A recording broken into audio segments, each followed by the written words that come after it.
If I could only choose one tool for snow removal, guess what I would pick? You got it, a snow pusher. So we're gonna give you all the popular options for snow removal today. I'm gonna tell you why I think a snow pusher is the best value, the most versatile piece of equipment out there to move your snow. And I've got a hunch we're not all gonna agree, so now's your chance. Leave a comment down below.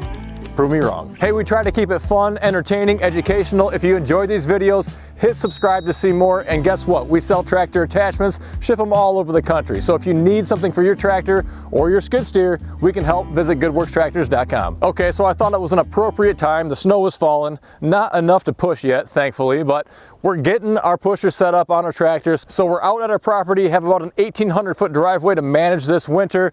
Gonna use the Kubota M4D 071 with a 3500 series HLA snow pusher. So we'll get into more detail about how to pick the right snow pusher for you a little bit later on, but let's go through the options. You may have a couple tools in your bag already that can handle snow removal. There's gonna be pros and cons to a little bit of everything. Let's start from the cheapest and work our way up. All right, so we're talking about tractors. I'm gonna make the bold assumption that you guys have a front end loader on your tractor. So we're gonna go with that assumption and run with it, but given that, I think it's pretty obvious, pretty clear that a bucket is gonna be the most economical way for you to push snow, at least at face value. Now, I have some pretty strong opinions on using a bucket to push snow, and I made a whole video about that last winter. Check it out if you want to. It's definitely gonna do the job, but there's gonna be some sacrifices you need to make. There could be some better ways you could equip it and outfit it if you want to minimize your cost, but it is not gonna be the most efficient tool. So in that video, we talk about some of the negatives to that as well, which are gonna be potential damage to the surface that you're plowing. Buckets are made to dig in, right? So if you're plowing your driveway, the same thing could accidentally happen. You could dig in, whether that's gravel, if it's concrete, if it's asphalt, whatever it is, and cause some unintended damage. You could also prematurely wear the corners of your bucket if you don't have a cutting edge on there. So just some other considerations to think about, not to mention the inefficiency of having to raise, lower, shake it out, reset, and reposition. Now, a few options if you are adamant on using your bucket to push snow. Look into getting an additional cutting edge on there. We sell UHMW. It's like a hard plastic, or you might hear it called a poly, Tyvar. It has some other kind of trademark names that it goes by too. But if you have a paved surface or a concrete driveway, that's going to keep the steel off of the driveway. Put a protective layer in between there that will protect your bucket and it will protect your driveway. It'll still scrape really well, get all that packed snow off of there. But some buckets are going to come pre-drilled. You can see this bucket actually has a cutting edge bolted onto it right now. Others, you are going to have to actually go in and drill it out and then bolt on your cutting edge. Now, doing that's going to give you a nice clean scraping edge all the way across. But another option to consider, maybe even a little bit cheaper too, is going to be something called an R2 manufacturing edge tamer. All right, so if you Google edge tamer, we don't sell them, but if you want to look that up, you can buy them right from their website, and you just kind of clamp them on. They're like little skis or like little skid shoes that you put 2 or 3 or 4 right on your bucket edge. It's going to get it off the ground, and the whole principle behind that is to prevent damage to your bucket and the plowing surface. All right, so recently I did a video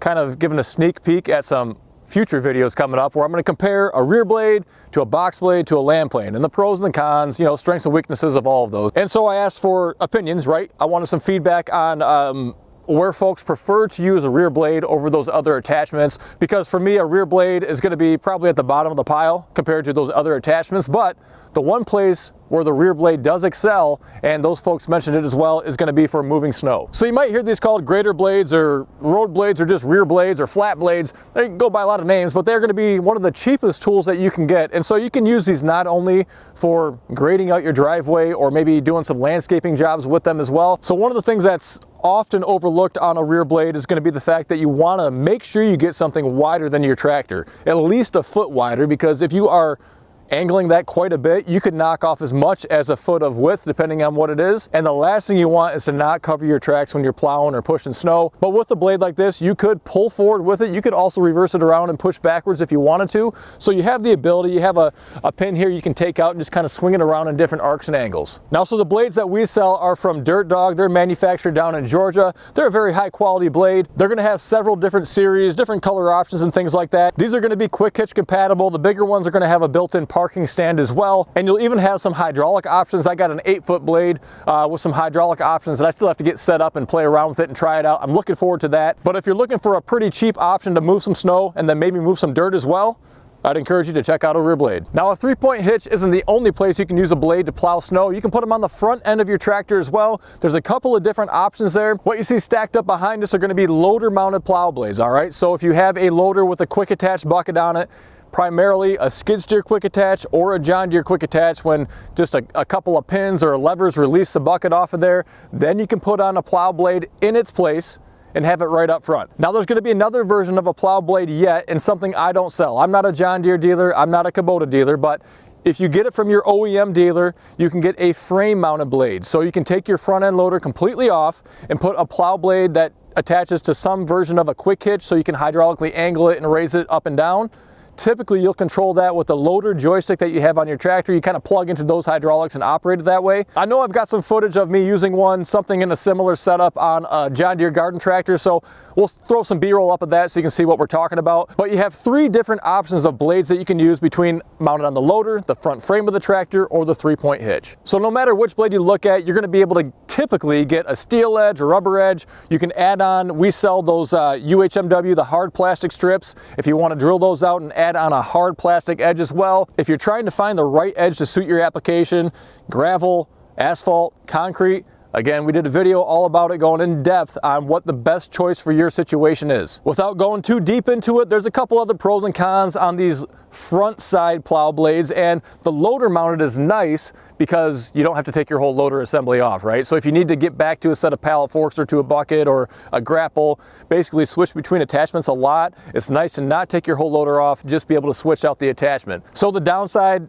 I think, with the loader mounted blades, is it's going to lengthen your overall setup. It's going to put your pushing point way out in front, which can sometimes make it hard to steer and hard to operate. But if you get a frame mounted blade, that means you need to take your loader off, right? So if you do want to use a set of forks or a bucket or a grapple or something else, you have to go through the whole process of taking off the quick hitch and the plow, putting on the loader, and then flip right back to that to get back to plowing setup. One more con with a loader mounted plow blade is that you're going to have to hop off your tractor to manually angle it. You can add on a hydraulic kit if you want to, but that's going to drive the cost up. And then you also have to have the additional hydraulics already on your tractor to control that third function, right? You're going to raise and lower your loader. You're going to be able to rock it back or roll it forward. And then you need to also be able to angle it left or right. So that's 3 functions required there, which most tractor owners only have 2. All right, it's time to talk about snow pushers, which are my favorite. I don't make any bones about it. It is what it is. Now remember, we're going from the cheapest to the most expensive, all right? So some of this could vary depending on what manufacturer you're looking at, maybe what size equipment you have, what options you want to put on there, but this is just a general kind of look at cheapest to most expensive. All right, so a few reasons why the snow pusher is my favorite. Okay, so it does mount to the front end loader, which I love, all right? So it's right out in front of you, so good visibility. I like the idea that there's no other connections that are required. There's no other hydraulic hookups to angle anything. It's just a box. You know, there's no electric that's on there. You just have a quick attach, skid steer or John Deere quick attach, and away you go. Why I like it over a plow is the fact that that back wall, which is doing all your main pushing, is going to sit a lot tighter to the tractor, so you're going to have a little bit more control to steer and to manage and to have a little bit more oomph, I guess it feels like, behind the load, compared to a plow where that same flat blade there is going to be sitting out another foot, maybe 18 inches, making it that much harder to control. So for me, I like simple, right? When it's freezing cold outside and something goes wrong, because things always go wrong, you want to minimize those chances. So without any moving parts, all you have on here are replaceable skid runners and edges. You know, there's nothing to really break on this piece of equipment, and a box is going to handle whatever you can throw at it. It can handle a couple inches of snow for cleanup, it can handle a foot of snow, it can handle wet, heavy snow, light, fluffy snow. It doesn't really care. The downside with, I guess, plows and pushers in general is you do have to have a place to put it, right? So you can stack, you can drive these up on piles and stack them up, but at some point, if you don't plan ahead, or maybe you have a really tough scenario where you're at, you could potentially run out of room. So as far as why I choose HLA, you know, I work with a lot of manufacturers, and I think there's 5 different manufacturers that I work with where I could sell their snow pushers, and I don't sell anybody else's besides HLA's. And there's a handful of reasons for that, okay? So don't let this size fool you. They make them for subcompact tractors, for smaller compacts, for skid steers, for all sorts of shapes and sizes of machines. So you'll get the right one for you. So there's going to be a 1500, an 1800, 2500, 3500, and 4500 series. Oh wait, and a 5500 series too. but they'll have the right size for you, the right width for you. But I love their design. If you take a look down here, you're going to see there's no cross bracing. A lot of them, you're going to have a bracket or an arm that goes across from the side plate to the back plate for structural support. It's a great place to trap snow, I can tell you that. But what you might see here is a double wall panel. You can see these weld marks here. That's a second panel for reinforcement on the inside. And you're going to also notice that back wall is radiused, all right? And so that's good for a couple of things. It helps prevent snow from sticking to it. It's gonna release a lot easier. And also, as you're moving forward, it's gonna kind of keep that snow rolling as you're going along, making it a lot easier on the tractor and the operator. Now, one of the awesome features of the HLA pusher is gonna be this back drag. This is, I think it's 14 inches top to bottom. It's huge, okay? So if you roll this whole thing forward, then this front edge becomes your cutting edge. And so if you need to get up next to a garage door, maybe your pole barn, it could be a retaining wall, maybe you have parked cars or trailers or other equipment to just kind of pull that snow away from because you can't push it around there, a back drag is an amazing option to consider. Now, for most of you subcompact and compact tractor owners, the 1500 and 1800 series are going to have a completely enclosed top, all right? They're not nearly as big, and so this back drag here actually completely closes off this gap, and there's absolutely nowhere for the snow to go. As far as I know, no other manufacturer offers an option like that, and it's one of the biggest selling points, in my opinion, of the HLA. One other cool feature that you start to see on the bigger pushers by HLA when you have a lot of weight behind the equipment is going to be a spring trip edge. So you can see the big springs on either end here. So if you do hit a hidden object, or maybe you hit a curb by accident or whatever it is, you're going to have some give there, some relief, so that you're not completely destroying and demolishing whatever you hit. But again, that's only on the bigger pushers. I do think it starts at the 3500 and on up. And one of the great things I love about the HLA pushers is the bolt-on features that they have. So starting back here, that's a bolted on frame, and that's good for a couple of reasons.